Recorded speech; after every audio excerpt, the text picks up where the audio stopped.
Notre artillerie a fait un travail remarquable. Plus rien ne dépasse ni ne gêne le regard. Deux comédiens pour un message universel. Dénoncer l'horreur de la guerre, des guerres.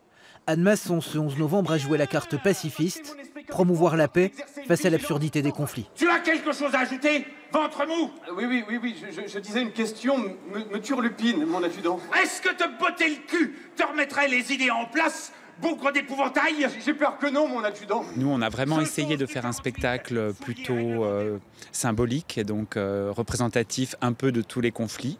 D'où, par exemple, pas de reconstitution historique dans les costumes. La paix, le rêve et l'espoir. Après la guerre, la compagnie Quidam a déployé ses chevaux fantastiques. Un vrai ballet onirique. La réflexion sur la guerre et la guerre entre les peuples, ce que donne la guerre, quels que soient les peuples, quels que soient les hommes. C'est une façon de rendre hommage à la guerre 14-18, mais bon, c'était peut-être un petit peu trop gentil, j'ai trouvé. Ça a ajouté un peu de féerie, on va dire, au triste monde de la guerre.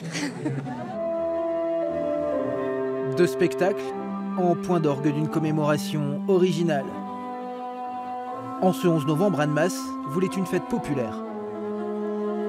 En fait, il a été très important pour nous de considérer qu'un tel événement, alors très officiel, très solennel, vraiment où l'histoire a pesé de tout son poids, devait être aussi une vraie occasion de rendre cette journée très très populaire. Donc on a essayé de la rendre à la fois évidemment légère et grave, à la mesure de l'histoire.